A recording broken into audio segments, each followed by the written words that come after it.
Welcome to the Faction Mastery Guide for Kislev, where we will quickly and concisely go through the faction and run through how to dominate on Legendary without any cheese or exploits. This guide applies to all Kislev factions on any difficulty and is a combination of my own campaigns, community feedback and personal testing of alternative playstyles to provide a balanced perspective. See the playlist on the channel for each of the sub-factions for a further breakdown. So, who are Kislev? They are a frost-hardened people bordering the Chaos Wastes in the north, acting as the first and last line of defense against the armies of Chaos. They have a reputation for being unforgivingly difficult, but the hardest of times breeds the hardest of men, and Kislev are very powerful and reliable, but only if you focus on their strengths, as suboptimal use of your limited funds will ruin you. Fortunately, the areas where Kislev are strong, they are exceedingly so, and they need to be to cover their exposures. They are characterized by their strong and flexible infantry units. In the harsh northern lands, there really isn't much else to do than prepare for the end of the world, and it's on full display here, as no man or woman cannot fight. Even their basic infantry fight well above what they should be able to. Sturdy melee infantry, some of which carry small firearms, and ranged units that can fight better in melee, better than they have any business. Arguably their most recognizable strength is their Warbears, and if you've seen Kislev, you've probably seen something that looks like a polar bear, except it's really jacked. This is their signature unit for a reason. They are some of the most effective units in the entire game, covering most of Kislev's battlefield weaknesses, and are employed throughout the entire kingdom. Even catapults are dragged by these things, and putting any character on a mount makes it an instant beatstick. Speaking of their characters, their heroes have excellent battlefield synergy. While they are forgettable as administrators, they are exceptional at complementing the strengths of their units on the battlefield and can really elevate the power of your armies provided you configure them correctly. Off the battlefield, the scarcely scattered fortress capitals, Erengrad, Kislev and Prague, offer some incredible unique structures which will really boost your faction. They are also exceptionally defensible if worst ever comes to worst. Finally, the Orthodox faith to the bear god Ursus provides tremendous stability and strength to the realm. Churches will be present in many of your settlements because they're so good at crashing corruption, lowering public order issues, and providing extra patriarchs. Building new churches does cost devotion, so just be aware if you go below 100 devotion, you'll have a random chance of a chaos army appearing in your territory. However, once built, each church will passively generate more devotion, so it's a short-term problem. Devotion can also be spent on rites, but unlike most factions that have to wait a number of turns, Kislev can trigger any rite whenever they wish, provided you have enough devotion. Since by the mid-game you'll have more devotion than you could ever need, this affords you a great amount of flexibility to react to your kingdom's needs. This allows you to snap your fingers and change your posture from growth, economy or combat base, but most importantly, their signature one is the invocation of Ursun, which brings down the wrath of winter on all of the territory you own. Because Kislevites don't believe in being cold, this means only enemy armies will take attrition every single turn they are in your lands. If they besiege one of your settlements, yes, your settlement is losing attrition from the siege, but they are also losing manpower to the bitterness of the cold. Being able to subject enemy armies to the Napoleon Bonaparte experience means that any besiegers or raiders will often be a fraction of their strengths by the time your relief armies come. Since Kislev have no cooldowns for their rights, you can go from a growth or economy base over to the invocation of Ursun the moment enemy armies enter your territories. As for weaknesses on the battlefield, for Kislev it's more of a case of inflexibility. They are a devastating short to mid-range missile faction with unrivaled heavy cavalry support. However, they are lacking in meaningful fast units, most notably in having no flying units. This is far from crippling, as your trademark bear cavalry have 75 speed and your ranged options will tend to have you covered. The flexibility and power of Warbears is very necessary because Kislev also lack monsters. They only get one, the elemental bear, and now once this is buffed with research, it can become excellent but very late on. Fortunately, Warbears will tear the wings off any dragon or beast the moment they get close, so again, this is another flaw that the Warbears have covered. While this can be judged as more of a restriction than a weakness, Kislev only have access to 2 laws of magic, Ice and Tempest. While you can only use these 2 laws of magic, the reality is they both complement the Kislev battle plan very well. and it's recommended if you can afford it to have one caster of each type because both spellbooks can really help your armies amplify. Again, this puts more emphasis on playing to Kislev's strengths as you don't have the more cheap and destructive laws of magic at your disposal. So we've seen so far that Kislev more or less have their vices covered on the battlefield, but off the battlefield is where we will see them struggle a bit. They are the welcoming party to chaos, so you better be good at making friends because you are a mere speed bump for the armies of darkness. Shrewd diplomacy, keeping your allies healthy, and limiting your threats is key to playing Kislev strong, because underpinning all of this is a very, very mediocre economy. While wealth inequality is no doubt an issue throughout the Warhammer world, it is on full display in Kislev, where you seek the majority of control and power in your fortress capitals, with minor settlements that leave much to be desired. Power and wealth are so centralized, many of their provinces even lack a capital. Fortunately, the economic buildings in your fortress buildings give excellent return, and they need to carry the terrible minor settlement return on investment. It will take a very long time for quite a large investment to actually yield any return on minor settlements. This makes it almost essential that by the late game you have control of all of these fortresses, as they make it significantly easier to obtain the high level units that you would otherwise struggle to unlock and afford. Just a quick reminder guys, if you are enjoying the video, please consider liking and subscribing, it really helps out. Ask any question in the comments, I answer everything, and if you'd like to talk strategy, feel free to join the Discord. Cheers. Fortunately, it's not all doom and gloom because Kislev have a cast of characters that stand united against the times ahead. I'm just kidding, it's a huge mess and a struggle between church and state. Kostaltyn, the supreme patriarch of the Orthodox Church, is a warrior priest adept in support spells and administration. And in the state's corner is the recommended starting faction, the Tsarina Katarin, an ice witch of incredible power, specializing in frostcasters and elite archers. Katarin has been hardened from a young age, having to assume the throne after her father was taken in battle. Then later her secret lover accidentally turned himself into a chaos demon prince, so she's rightfully feared. But on a positive note, Katarin's father, Boris Ursus, the Red Tsar, is actually alive, allowing you to play with the master of bear cavalry himself. He's unlocked in the Realms campaign by holding the 3 fortresses for 10 straight turns, which should naturally occur around the mid-game. But at the start of the campaign, both Katarin and Kostaltyn are in a race to gain supporters. Here you can see the progress bar between Katarin and Kostaltyn to obtain political supporters. There are several milestones with the ultimate goal to get to the end first, meaning you've won political control and confederate your opponent. Each of the milestones on the way is well worth getting and pursuing because these provide faction-wide buffs, but most importantly, provide a bonus to diplomacy with other Kislevite factions.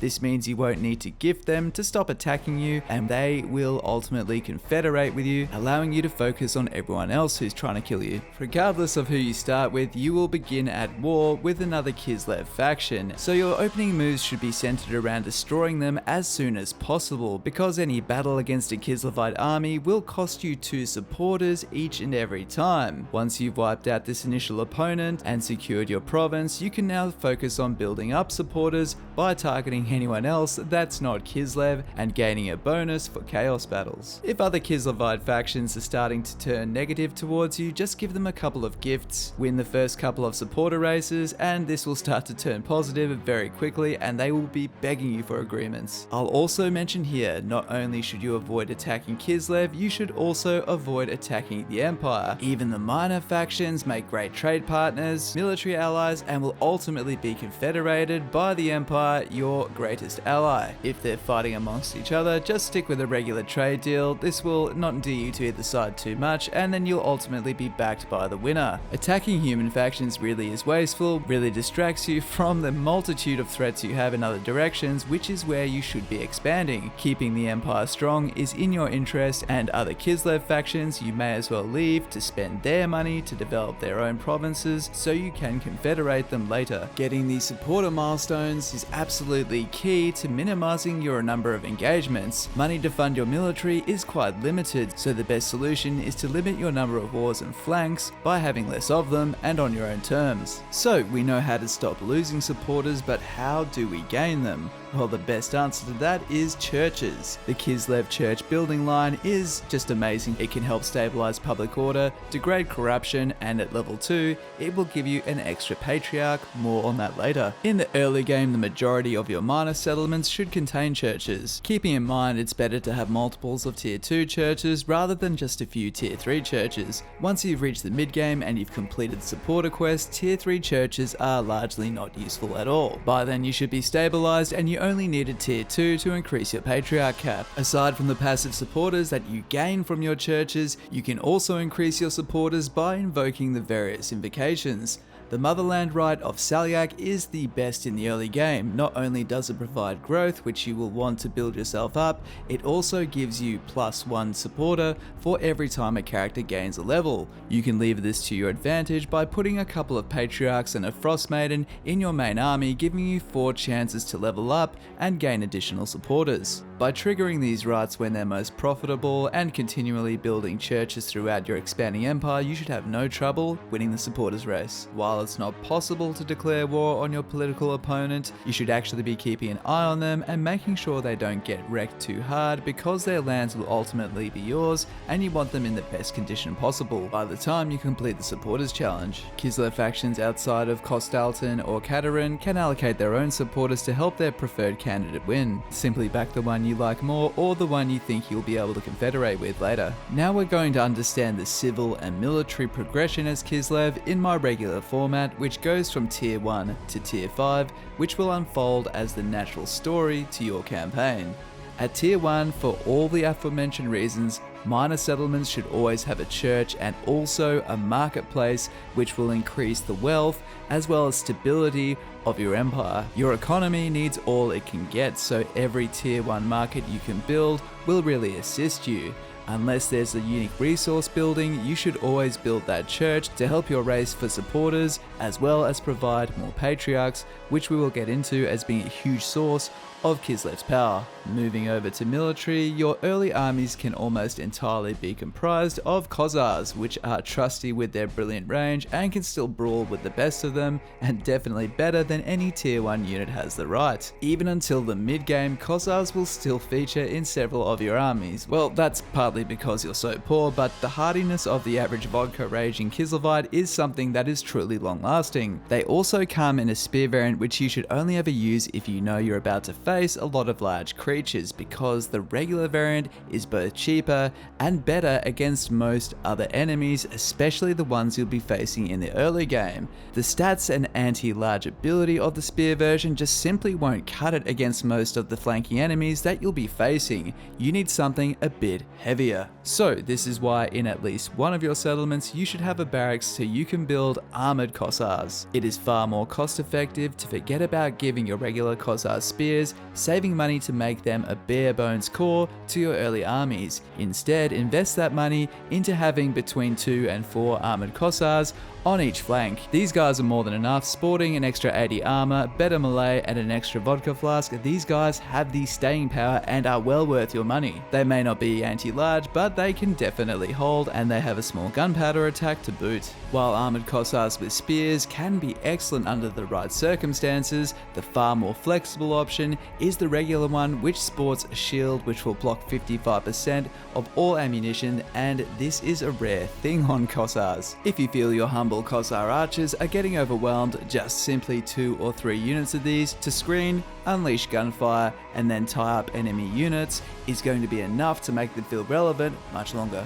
Moving up to tier 2, and all those churches you build can now be upgraded, and they will each give you an extra Patriarch. You will never be short of Patriarchs to scout, but in your armies is where they truly smash. Well, I know they aren't much at early levels, but at level 11 the bear mount comes to save the day, and they become vital, helping your Warbear riders charge in to be even more effective. But even before you hit this point, you'll want between 1 and 4 of these in every single army, and we all all know that you'll have the capacity, but why is that? Well, each Patriarch can choose one of 3 skills. The one you will want on at least 3 of 4 is Patriach's Lullaby, which is a 2-use healing spell, and I cannot state how powerful this is for the Kislev faction. Much of your ability to relentlessly press forward hinges on this one ability. Well, actually not just that, Patriarchs also have the replenishment skill, which of course stacks, and since you'll have multiple Patriarchs in each army, your replenishment will not be an issue at all. Especially once on his bear mount, any Patriarch can run up to any lord or unit of bears, anything with high hit points,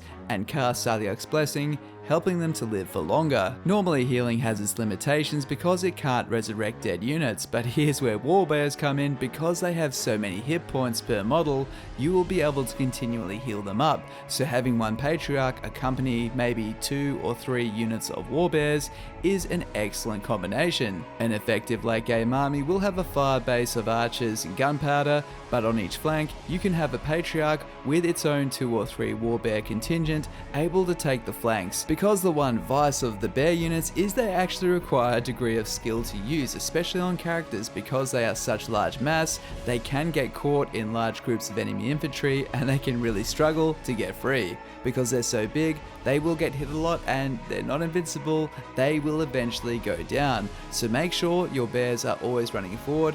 Hold shift to draw lines to make sure that they don't get stuck facing forward, because similar to dragons, if they get caught having to turn sideways and pivot on the spot, they are going to sit and take damage. If Patriarchs weren't useful enough, they can also get one of 5 unique skills once they reach level 20. And it's very hard to go past Harsh Survivor, which decreases attrition by 20%. And yes, this stacks. You can stack multiple Patriarchs as well as Lord skills to make your army immune to all attrition, even walking through the plains of Nurgle unaffected. Once you reach tier 3, you can unlock Streltsy, their premier gunfire unit, and it's got a good reputation for a good reason, because it has great range and can also throw down decently in melee. However, by this tier 3, tier 4 point, it's not going to do much more than hold the line. There is a lot of conjecture that these things are better than they really are, and against armor and their favorable matchups, they are good, but do not spam these. They cost 250 gold upkeep and they will bleed your treasury dry. I highly recommend between 1 and 5 in any Kislev army, but just don't make the mistake of spamming these. They're not that kind of unit. You'll find more flexibility in the Zargard, which are an expensive upgrade to the Khazar, but you can lower their cost thanks to followers. Even still, their shielded variant being available at tier 3 is incredibly good, and not much gets past these guys, and they make a great anvil against the light war sled,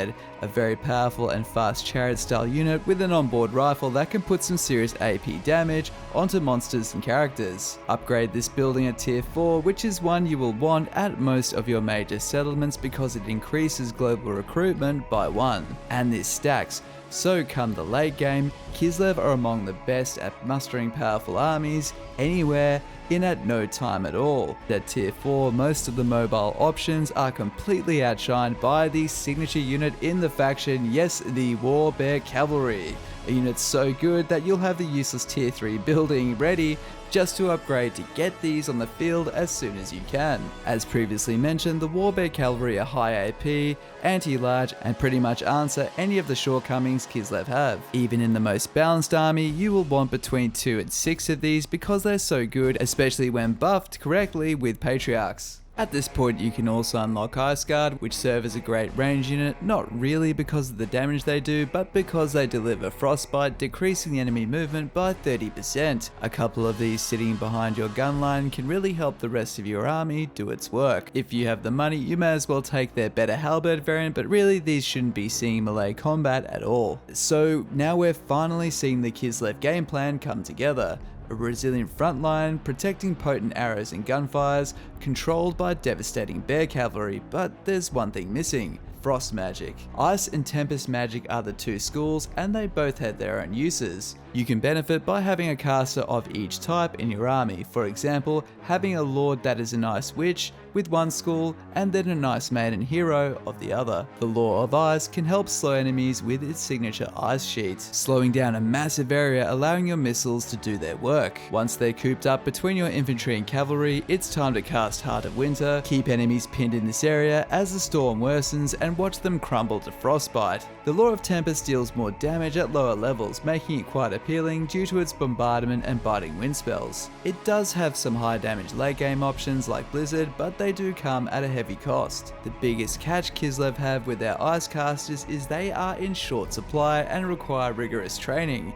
You can't just pick one up off the street like you can with most other factions. You must run them through the ice court, requiring several turns of training. While this does allow you to select certain buffs and craft your lord or hero the way you like, it does take time. It's difficult to increase your hero caps, especially because the ice training grounds must be tier 5 for you to gain an extra ice maiden. Even your ice witch lord variants must be run through the same path, so is it worth it? Well, yes, it absolutely is. While these disciplines of magic don't appear so strong, they happen to be attached to the right race that can make the most of them. From here you'll find your military can virtually adapt to any situation. The elemental bear can pack a punch, but it's slow and lumbering and really needs a lot of late game research to get the most out of. It acts as a very good anvil for you to crash your warbears against, but again your armies will be more adaptive if you have this as a support unit rather than a doomstack. Last but certainly not least are the Kislev forts, which are monumentally important to keeping your economy and military ahead of where it should be. Part of why Kislev's economy is so bad is because the return on investments in its regular building districts is just absolutely terrible.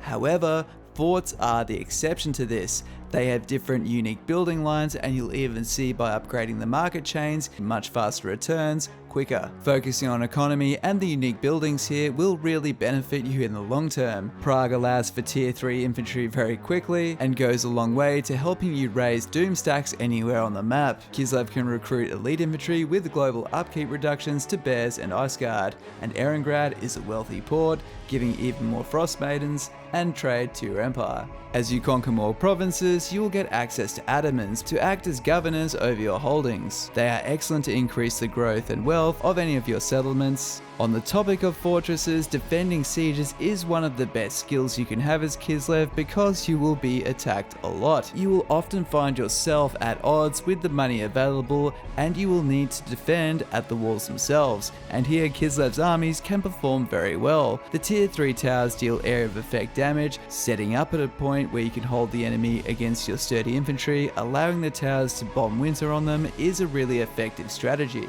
So over the course of this video, you've probably been sold on how powerful Kislev are on the battlefield, and their tricks to victory maybe don't sound too hard. But unfortunately, it's not that simple. Yes, their strengths, particularly on the battlefield, are very solid, but you need to see to believe just how scarce their funds can be. Shrewd spending and diplomacy are absolutely key to being a strong Kislev player. Make sure you can deliver on your siege defenses, build meaningful alliances, and expand with foresight, targeting your threats rather than long-term friends. I honestly have to say, when they announced Kislev, I wasn't too excited. I thought they would be a bit of a died empire, and man, was I wrong. I absolutely love this faction. If you're a newer player, I highly recommend the Empire, Dwarves, or High Elves first, but once you're ready, heed the Zarina's call and join the hardest of men in the darkest of times. And that's it for this video. Thank you so much for watching. If you have found it helpful, please consider liking and subscribing. There's playlists for every single faction that I've covered. Free Discord details below. If you have any questions, ask away. I answer everything. This has been Elven Plot Armor, and I'll see you next time.